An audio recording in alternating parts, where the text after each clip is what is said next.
전기차 장기 렌트를 고민하시는 분들께 꼭 드리고 싶은 이야기가 있습니다. 전기차가 대세라고 하니까 많은 분들이 장기 렌트로 전기차를 선택하시는데요.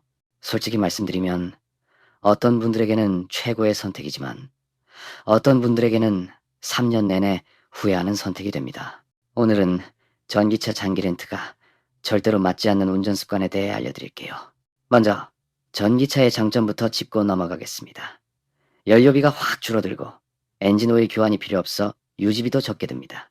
조용하고 승차감도 좋고 가속력도 뛰어나죠. 장기 렌트로 선택하면 초기 비용 부담 없이 3년 정도 타보고 결정할 수 있다는 장점도 있어요. 그런데 전기차가 모든 사람에게 맞는 건 아닙니다. 특정 운전 습관을 가진 분들은 계약 기간 내내 스트레스를 받게 됩니다. 첫 번째, 장거리 주행이 잦은 분들입니다. 전기차의 가장 큰 한계는 주행거리입니다. 완충 시 400에서 500km 간다고 광고하지만 이건 이상적인 조건에서의 수치예요. 겨울철에는 배터리 효율이 20~30% 감소하고 고속도로 주행에서도 효율이 떨어집니다. 실제로는 표시된 주행거리의 70% 정도만 간다고 생각하시는 게 현실적입니다. 서울에서 부산까지 약 400km인데 완충에도 중간에 반드시 충전해야 합니다. 급속 충전도 3~40분이 걸리고 충전소가 비어있지 않거나 고장난 경우도 있어요. 내연기관차로 4시간이면 되는 거리가 전기차로는 5시간 반에서 6시간이 걸릴 수 있습니다. 두 번째, 출장이 잦은 직장인입니다. 하루에 200km 이상 주행하거나 갑자기 지방 출장이 잡히는 분들에게 전기차는 맞지 않습니다. 실제로 의료기기 영업을 하시던 분이 전기차를 장기 렌트하셨다가 한 달 만에 후회하셨어요. 하루 주행거리가 150에서 200km인데 오후가 되면 배터리가 30% 이하로 떨어지고 빡빡한 일정 사이에 충전할 시간이 없었던 거죠. 미팅 일정을 충전소 위치에 맞춰야 했고 급한 지방 출장이 잡히면 출발이 1시간 이상 늦어지기도 했습니다. 결국 1년 만에 위약금을 내고 조기 반납하셨어요. 세 번째, 주거 환경에서 충전이 어려운 분들입니다. 전기차를 편하게 이용하려면 집에서 충전할 수 있어야 합니다. 밤에 충전기에 꽂아두면 아침에 완충돼 있으니까요. 그런데 아파트 지하 주차장에 충전기가 없거나 있어도 세대수에 비해 부족한 경우가 많습니다. 빌라나 다세대 주택은 설치 자체가 불가능한 경우도 많고요.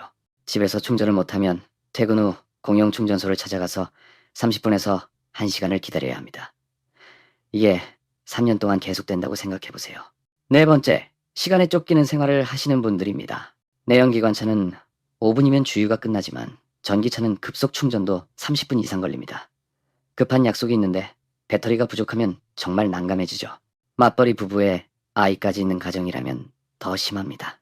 아침에 아이 보내고 출근하고 퇴근해서 픽업하고 장 보는 사이에 충전까지 해야 한다면 시간이 빠듯한 일상에서 큰 부담이 됩니다. 다섯 번째, 장거리 여행을 자주 가시는 분들입니다. 캠핑이나 전국 일주를 즐기시는 분들에게 전기차는 발목을 잡을 수 있습니다.